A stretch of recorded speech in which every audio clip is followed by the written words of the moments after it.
Hi everybody, Ahmad here from Lantris Title of Central Florida. Let's talk title.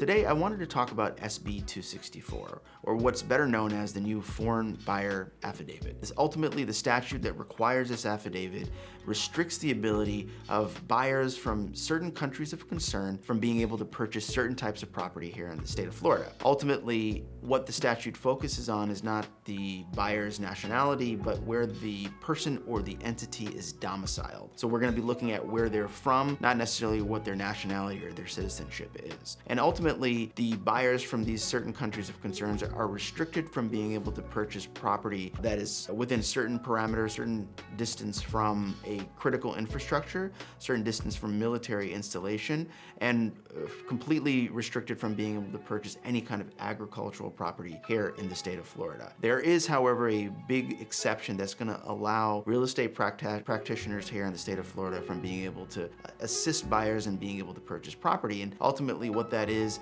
foreign buyers from those countries of concern are able to purchase a property if it's a residential property, if the property is less than 2 acres in size, and it's not within 5 miles of a military installation here in the state of Florida. If those parameters are met, the buyer is ultimately going to be able to purchase that property in the state of Florida. Ultimately, the affidavit is going to be required for all buyers that are purchasing any properties in the state of Florida. So the statute ultimately requires all buyers to sign the affidavit, whether or not they're considered domiciled in those countries of concern. So at the time the transaction closes, or at some time prior to the transaction closing, we're going to need the affidavit back here at the title company so we can keep it in our file and accurately close the transaction. However, this does put in a wrinkle in certain types of transactions, and namely when we have buyers that are purchasing property cash.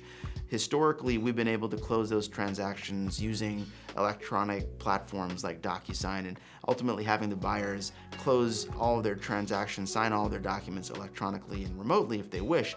However, now that this affidavit needs to be signed, these buyers are going to have to get this document executed in front of a notary. So what we do here at Lantris Title of Central Florida is at the time the transaction's open, we send the affidavit out to the buyer with an explanation on what needs to be done in order to comply with the statute, and then we give them sufficient amount of time to get that affidavit back to us here at the title company. That means that once that affidavit is received by us, the rest of the documents can still be executed electronically. And because we don't need a physical copy back with us, we can utilize a scanned copy of the document that's properly executed in front of a notary, and we'll be able to close the transaction. If you guys have any questions about what needs to be done in a transaction where there's a foreign buyer involved, feel free to reach out to us here at Lantris Title of Central Florida. We'd love to work with you guys. Thank you for your time. Look forward to talking to you next time.